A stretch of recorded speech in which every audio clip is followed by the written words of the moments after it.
Sabarmati online classes में आप सभी का स्वागत है। इस वीडियो में हम क्लास 12th की हिंदी काव्यांजलि में पवन दूतिका का भाग 2 देखेंगे। तो भाग 1 में हमने कंप्लीट किया था कि राधा जी जो थी वो पवन से कहती हैं कि रास्ते में कोई तुमको किसान दिख जाए, कोई थका हुआ व्यक्ति दिख जाए तो उसकी थकावट को तुम दूर कर देना। तो इसी के आगे ही आज स्टार्ट करते हैं। जाते जाते पहुँच मथुरा धाम में उत्सुका हो।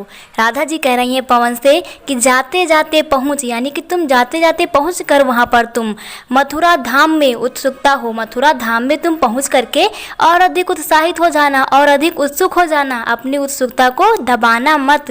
न्यारी शोभा वर नगर की देखना मुग्ध होना।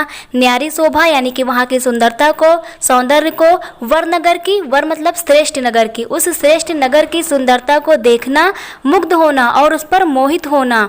वहाँ की सुंदरता को देखना और उस पर मोहित होना। तू होवेगी चकित लख के मेरु से मंदिरों को। तू होवेगी, हवा से कह रही है राधा जी कि तू हो जाएगी चकित। लख, लख मतलब देख करके, तू आश्चर्यचकित हो जाओगी देख करके मेरु से मंदिरों को। मेरु का अर्थ यहाँ पर सुमेरु पर्वत से लिया गया है। आप लोगों ने देखा होगा रामायण में सुमेरु पर्वत का वर्णन किया गया है। तो कह रही है राधा जी कि जो मथुरा धाम है वहाँ के जो मंदिर है ना, इनकी तुलना सुमेरु पर्वत से कर रही है, यानी कि उतने ऊंचे ऊंचे मंदिर हैं, उन्हें देखकर तुम आश्चर्यचकित हो जाओगी।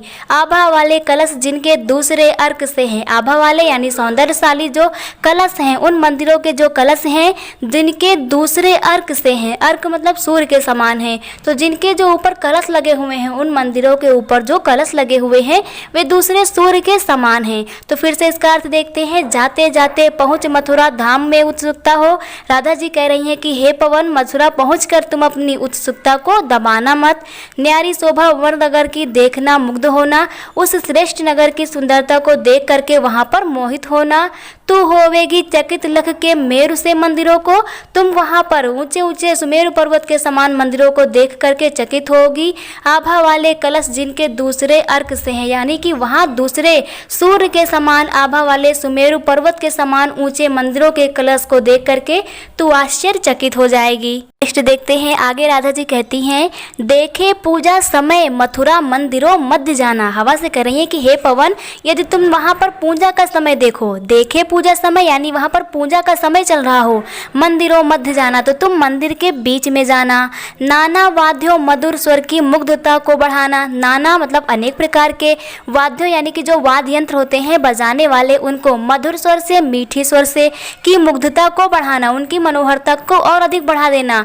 तो कह रही है देखे पूजा समय मथुरा मंदिरों मध्य जाना। यदि वहाँ मथुरा में पूजा का समय हो तो तुम मंदिरों के बीच चले जाना। नाना वाद्यों मधुर स्वर की मुग्धता को बढ़ाना, यानी कि जो नाना प्रकार के वाद्य यंत्र बज रहे होंगे उनकी मुग्धता को तुम और बढ़ा देना, मोहित होना। किवा लेके रुचिर तरु के शब्दकारी फलों को। किवा लेके, किवा का मतलब होगा चुन करके, रुचिर अपने मनपसंद की, तरु पेड़ के, अपने मनपसंद के वृक्ष को चुन करके, के शब्दकारी फलों को, उनके जो शब्दकारी फल हैं, यहाँ पर जो पेड़ की तुलना की गई है ये पेड़ कहा गया है वहाँ के वाद्य यंत्रों को और उनके शब्दकारी फलों को चुनना। तो यहाँ पर राधा जी कह रही हैं कि तुम अपने मनपसंद के वृक्ष को चुन करके, अपने मनपसंद के पक्षों को चुन करके उनके फलों से धीरे धीरे मधुर रव से मुग्ध हो बजाना। धीरे धीरे से मधुर रव से मीठी ध्वनि में तुम मुग्ध हो करके बजाना। तो यहाँ पर कहा गया है कि जो वृक्ष हैं उनके फलों को, यानी कि हवा से कह रही है कि उनके फलों के पत्तों के बीच से गुजर करके उनको हिला हिला करके धीरे धीरे से मुग्ध करके उन्हें बजाते रहना। तो इसका पूरा अर्थ देखते हैं। देखे पूजा समय मथुरा मंदिरों मध्य जाना। यदि वहाँ पर मथुरा में पूजा का समय हो रहा हो तो हे पवन तुम मंदिरों के मध्य जाना। नाना वाद्यों मधुर स्वर की मुग्धता को बढ़ाना। वहाँ पर जो अनेक प्रकार के वाद्य यंत्र बज रहे होंगे तुम उनकी मुग्धता को और अधिक बढ़ा देना। किवा लेके रुचिर तरु के शब्दकारी फलों को धीरे धीरे मधुर रव से मुग्ध हो बजाना। तो वहाँ पर तुम अपने पसंद के, मन पसंद वृक्ष को चुन करके उनके फलों पत्तों से गुजर करके उनकी मुग्धता को और अधिक बढ़ा देना और उन्हें बजाना। आगे देखते हैं। तू देखेगी जलद तन को जा वहीं तादकता हो। तू देखेगी जब तुम्हें दिखे जलद तन, जलद बादल के समान तन शरीर, जब तुम्हें बादलों के समान शरीर वाला व्यक्ति दिखे तो जा वहीं तादकता हो, तब तुम वहीं जाकर के वातावरण में वहीं ढल जाना। होंगे लोने नयन उनके ज्योति उत्तीर्णकारी। होंगे लोने नयन उनके यानी उनके सुंदर नयन होंगी, आंखें होंगी उनके, ज्योति उत्तीर्णकारी यानी प्रकाश को उत्पन्न करने वाली उनकी की आंखें होंगी, यानी कि वो अपने श्याम वर्ण रूपी नेत्रों से प्रकाश फैला रहे होंगे। मुद्रा होगी वर वदन की मूर्ति सी सौम्यता की। मुद्रा होगी वर वदन की, यानी कि उसके श्रेष्ठ शरीर की, उनके श्रेष्ठ मुख की मूर्ति की सौम्यता हो, मूर्ति के समान सौम्य प्रतीत होगा। तो मुद्रा होगी वर वदन की मूर्ति की सौम्यता की, यानी मुद्रा के समय जो उनका श्रेष्ठ मुख है वो मूर्ति के समान सौम्य प्रतीत होता है। सीधे साधे वचन उनके सिक्त होंगे, सीधा से सीधे साधे उनके जो साधारण वचन है, शब्द हैं, सिक्त मतलब भीगे हुए होंगे, सुधा मतलब अमृत से, तो उनके जो सीधे साधे वचन है वो अमृत से भीगे हुए होंगे। आगे देखते हैं, नीले फूले कमल दल सी गात की श्यामता है। नीले फूले कमल दल सी, यानी कि नीले खिले हुए कमल के पुष्प के समान गात की श्यामता हो, यानी उनके शरीर की श्यामलता होगी। तो उनका शरीर जो है नीले खिले हुए कमल पुष्प की श्यामलता के समान होगा। पीला प्यारा वसन कट पे पहनते हैं फबीला। पीला प्यारा वसन, वसन मीन्स होता है वस्त्र को पीले, तो वो पीले रंग के वस्त्र को धारण करते हैं। कहाँ पर? कटी पे, कटी मतलब कमर पे। पहनते हैं फबीला, फबीला का मतलब होता है धोती, तो वो पीला वस्त्र कमर पर धारण करते हैं और वो क्या पहनते हैं? धोती पहनते हैं। तो यहाँ पर इसका अर्थ लिया जाएगा पीला प्यारा वसन कट पे पहनते हैं फबीला का अर्थ होगा कि उनके कमर में पीताम्बर जो है वो शोभायमान हो रहा होगा। छोटी काली अलख मुख की क्रांति को है बढ़ाती। छोटी काली अलख, अलख का मतलब जो बालों की लट होती है उसको कहा गया है। तो छोटी काली अलख मुख की क्रांति को है बढ़ाती, तो उनके मुख पर जो बालों की लट है, छूटी हुई जो बालों की लट है, उनके मुख की सुंदरता को और अधिक बढ़ा रही होगी। सद वस्त्रों में नवल तन की फूटती सी प्रभा है। सद वस्त्रों में यानी कि सुंदर वस्त्रों में नवल तन की, नवल तन मतलब नवीन शरीर से, फूटती सी प्रभा है यानी क्रांति चारों ओर फैल रही है। तो उनके शरीर की क्रांति जो है वो चारों ओर फैल रही है। तो इसका अर्थ देखते हैं, नीले फूले कमल दल सी ज्ञात की श्यामलता हो, यानी उनका शरीर नीले खिले हुए कमल पुष्प की श्यामलता के समान कोमल होगा। पीरा प्यारा वसन कट पे पहनते हैं फबीला, यानी उनके कमर में पीताम्बर शोभायमान हो रहा होगा। छोटी काली अलख मुख की क्रांति को है बढ़ाती, तो उनके मुख पर जो बालों की लट है वो उनकी सुंदरता को और अधिक बढ़ा रही होगी। सद वस्त्रों में नवल तन की फूटती सी प्रभा है, यानी सुंदर वस्त्रों में उनके नवीन शरीर से क्रांति जो है वो चारों ओर फैल रही होगी। आगे देखते हैं, सांचे ढाला सकल वप है दिव्य सौंदर्यशाली। सांचे ढाला सकल यानी कि उनका जो शरीर है वो सांचे में ढला हुआ है।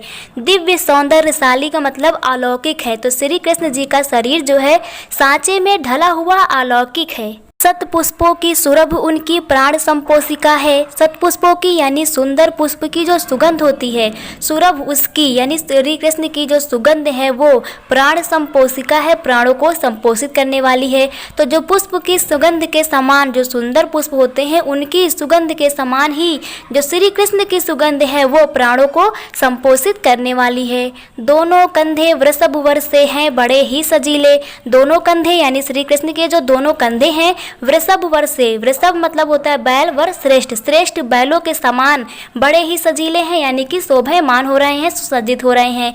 तो उनके दोनों कंधे जो हैं श्रेष्ठ बैलों के समान सुसज्जित हैं। लंबी बाहें कलब करसी शक्ति की पेटिका हैं। जो लंबी बाहें हैं यानी कि उनकी जो बाहें हैं कलब कर की, कलब मतलब हाथी, कर हाथी का जो हाथ होता है यानी कि सूंड की बात कर रहा है। तो लंबी बाहें कलब करसी शक्ति की पेटिका है। जो श्री कृष्ण जी की लंबी लंबी बाहें हैं वे हाथी के सूंड के समान शक्ति की पेटिका है, यानी कि शक्ति का भंडार है। तो यहाँ पर राधा जी बताती हैं, सांचे ढाला सकल वप है दिव्य सौंदर्यशाली, यानी श्री कृष्ण का शरीर सांचे में ढाला हुआ अलौकिक है। सत पुष्पों की सुरभ उनकी प्राण संपोषिका है, यानी पुष्पों की सुगंध के समान श्री कृष्ण की जो सुगंध है वो प्राण को संपोषित करने वाली है। दोनों कंधे वृषभ वर से हैं बड़े ही सजीले। उनके जो दोनों कंधे हैं श्रेष्ठ बैलों के समान ही सुसज्जित हैं। लंबी बाहें कलब करसी शक्ति की पेटिका है, यानी कि उनकी बाहें हाथी के सूंड के समान शक्ति का ही भंडार है। आगे देखते हैं, राजाओं सा सिर पर लसा दिव्य अपीड़ होगा। राजाओं सा राजा के समान सिर पर लसा, सिर पर जो शोभायमान होगा दिव्य अपीड़ होगा। अपीड़ का मतलब मुकुट होगा। तो यहाँ पर राधा जी हवा से कहती हैं, पवन से कहती हैं, श्री कृष्ण के सिर पर राजाओं के समान मुकुट शोभायमान होगा। शोभा होगी उभय श्रुति में स्वर्ण के कुंडलों की। उभय श्रुति में यानी उनके कानों में स्वर्ण के कुंडल, सोने के जो कुंडल होते हैं, कान में पहनने वाले जो होते हैं सोने के कुंडल शोभायमान होंगे। शोभा होगी का अर्थ क्या होगा? शोभायमान होंगे। तो उनके दोनों कानों में, उभय श्रुति मतलब दोनों कानों में स्वर्ण कुंडल शोभायमान हो रहे होंगे। नाना रत्नाकलित भुज में मंजू केयूर होंगे। नाना मतलब अनेक प्रकार के, रत्नाकलित मतलब रत्न से जड़े हुए, भुज मतलब भुजाओं में, मंजू केयूर होंगे। मंज केयूर का अर्थ होता है बाजू बंद। तो उनकी दोनों भुजाओं में उनके जो बाजू बंद होंगे उनका वर्णन किया जा रहा है। तो राधा जी कहती हैं उनकी भुजाओं में अनेक रत्नों से जड़े हुए बाजू बंद जो होंगे वो शोभायमान होंगे। मोती माला लसित उनका कामबुसा कंठ होगा। कामबु का अर्थ होता है शंख, सा कंठ होना, कंठ गला, तो शंख के समान जो उनका गला है मोती माला लसित होगा, यानी मोतियों की माला शोभायमान होगी। मोती माला लसित का क्या अर्थ होगा? मोतियों की माला शोभायमान होगी। तो उनके शंख के समान गले में मोतियों की माला शोभायमान होगी। तो इसके आगे का अर्थ हम लोग नेक्स्ट वीडियो में देखेंगे। Thank you.